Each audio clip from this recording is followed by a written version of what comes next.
Can everyone hear me? Yeah. Good morning, everyone. Firstly, I would like to thank the organizers for giving me an opportunity to present our work here. Today I'm going to talk about a new way of building quantum annealers, namely continuous variable quantum annealers. I'll tell you about what these continuous variable states are, how you can encode Ising spins in these continuous variable states, and how you can then stabilize these states in a cavity by a Hamiltonian engineering technique. Then I'll tell you about how to actually build the annealer, how you encode the problem, and what is the effect of decoherence. Now, interestingly, what we find is that there is an inherent resilience to decoherence in these continuous variable systems. And then finally, I will talk about, okay, can't see this. And finally, I will talk about the all-to-all connected scheme, annealing scheme with, thank you. Yeah, and finally, I'll talk about the all-to-all connected scheme using the LHC or the parity embedding. Okay, so the ideas that I'm going to describe today are very general, but I'm going to specifically discuss their realization in circuit QED. So here I've shown you an example of a 3D resonator in circuit QED, and the Hamiltonian of that resonator can be written like so, where A and A daggers are the usual photon annihilation and creation operators.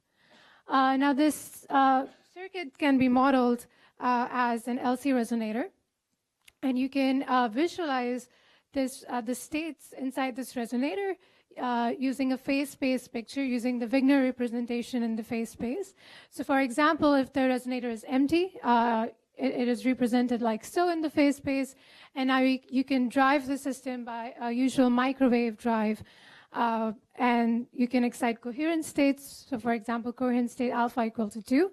And now you can just change the phase of the drive and excite a coherent state alpha equal to -2. Now these coherent states are quasi-orthogonal, so they can be used to encode Ising spin. So you can call, for example, coherent state alpha as spin up and a coherent state minus alpha as spin down. And the idea of using these coherent states to encode spins is not new.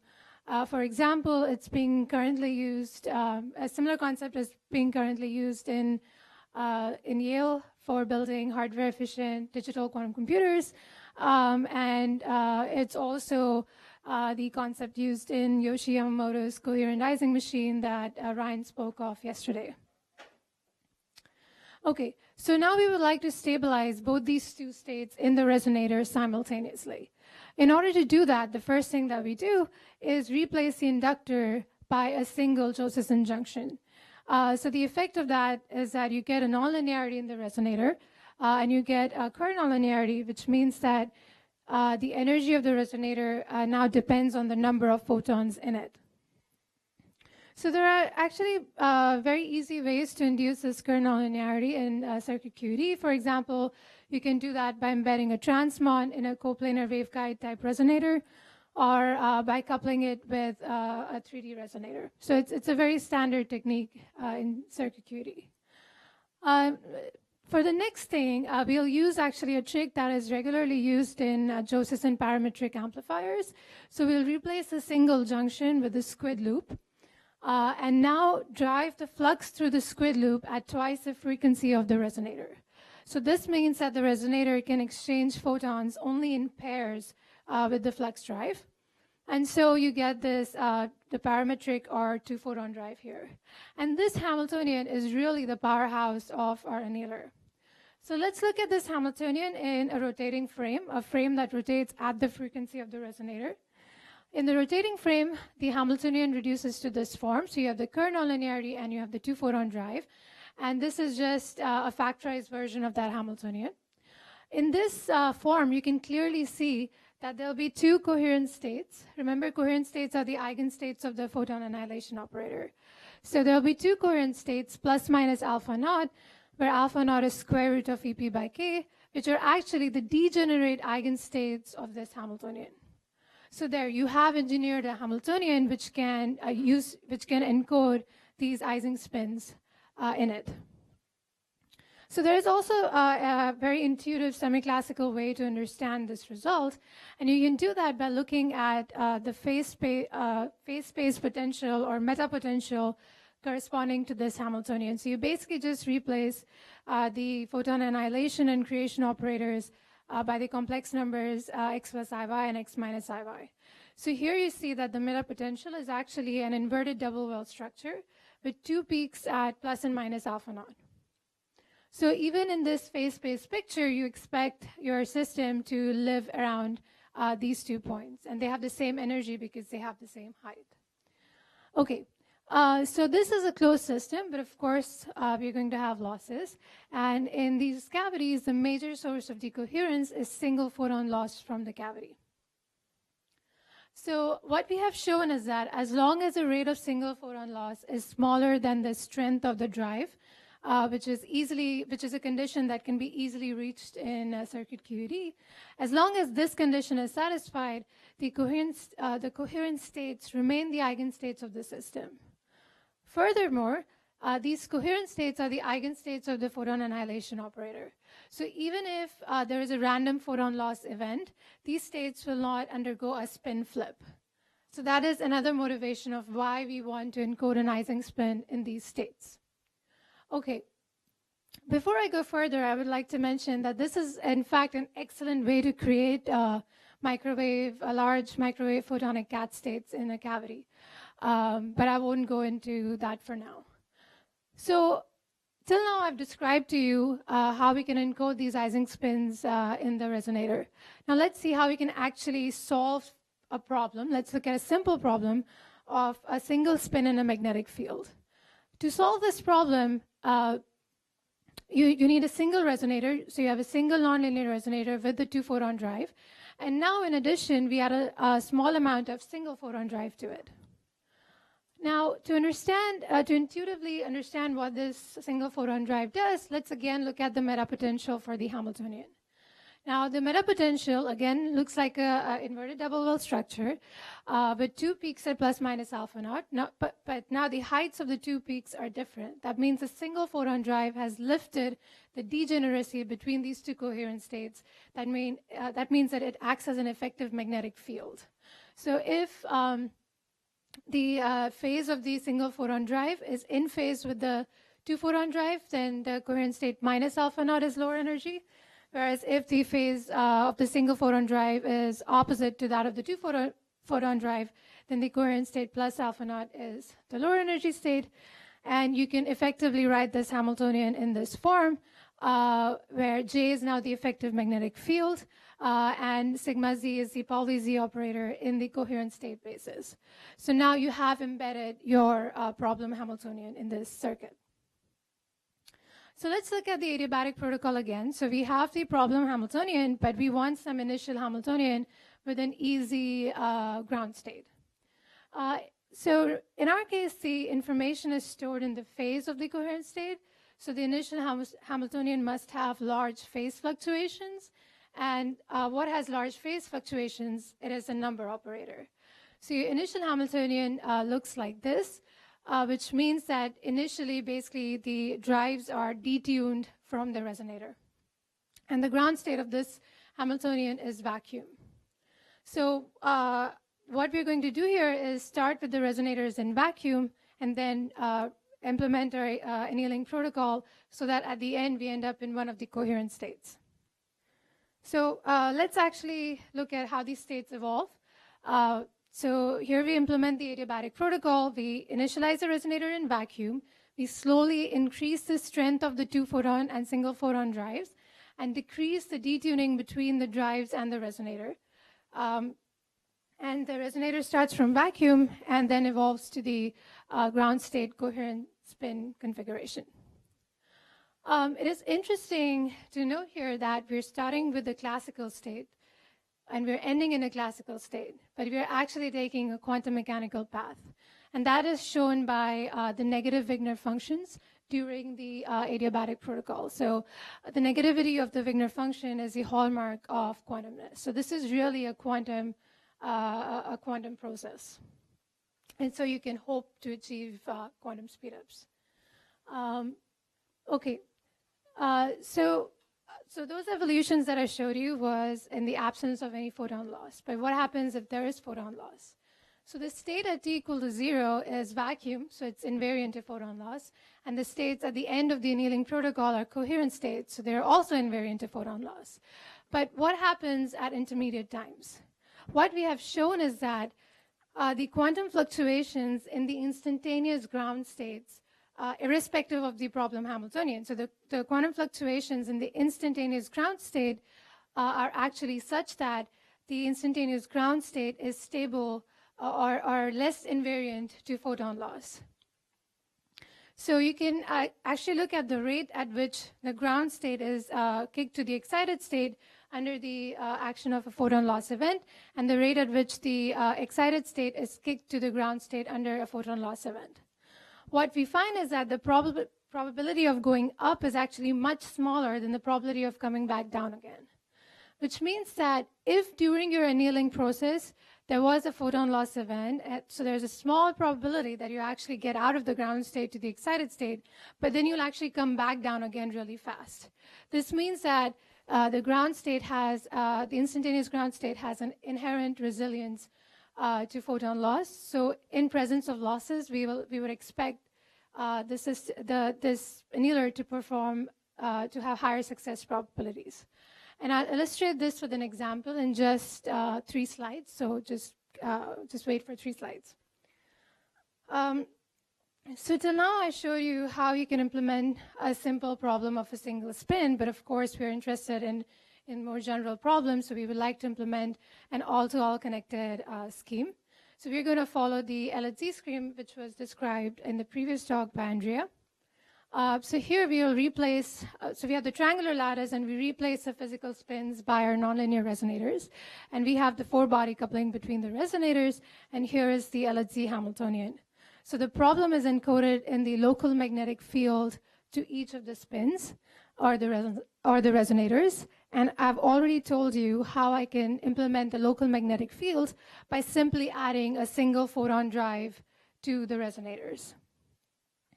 And to get this 4-body coupling, you actually need a 4-body mixing or 4-wave mixing between the resonators. And this is something that can be easily done with resonators. And in the next slide, I'll show you how you can actually implement this. The nice thing about LHC scheme and that we like is that the entire lattice is built up of the group of 4 resonators, which we call the plaquette. So you just make the plaquette, that is your building block, and then you scale it up to for a larger problem. Okay, to actually physically realize a plaquette, here I've shown you an example of an implementation with Josephson parametric amplifiers, but you can do this with any system. You can do this with 3D resonators, and there are many other ways to do this. So here you have 4 nonlinear resonators, each having a 2-photon drive, and they're of different frequencies. And we couple them via a Josephson junction at the center. Now, by choosing the frequencies such that omega 1 plus omega 2 is omega 3 plus omega 4, we get the 4-body coupling between them. Now we can just scale this up to get the entire lattice. The nice thing to note is that the entire lattice is built up of resonators of only 4 different frequencies. You don't need anything more than that. And there is actually several other ways to realize these 4-body coupling, and you can also choose the phase of the coupling for both even and odd parity schemes. So let's look at the simplest problem that can be encoded on a single plaquette, which is a problem of 3 fully connected logical spins. And here I've shown you the success probability of finding the ground state via the adiabatic protocol. And success probability is averaged over the 8 different problems that we can encode on the plaquette as a function of the loss. And I've compared the adiabatic protocol implemented with resonators and with a perfect 2-level system. So if there is no losses, of course, the success probability is 100%, but as the losses increase, the success probability falls down. However, the resonators clearly perform better than the 2-level system with the same amount of loss, and that is the main point here. Okay, so in conclusion, I've described to you a continuous variable annealer, which you can build with the existing toolkit of CQED. I've shown you the resilience to single photon loss, and for the experimentalists in the crowd, the initialization and readout of these resonators is also very easy. The phase transitions in this system are going to be very different than the phase transitions in a two-level system. So for example, what we have found is that you have softer phase transitions in the ferromagnetic p-spin model, and you can actually have quadratically larger energy gaps compared to a qubit system. So that's interesting. Also, this Hamiltonian is inherently non-stochastic, so it's not directly amenable to quantum Monte Carlo techniques. And you can also add correlated fluctuations via cross-Kerr couplings between the resonators and hope to achieve speedups. Thank you for your attention, and I can take questions now.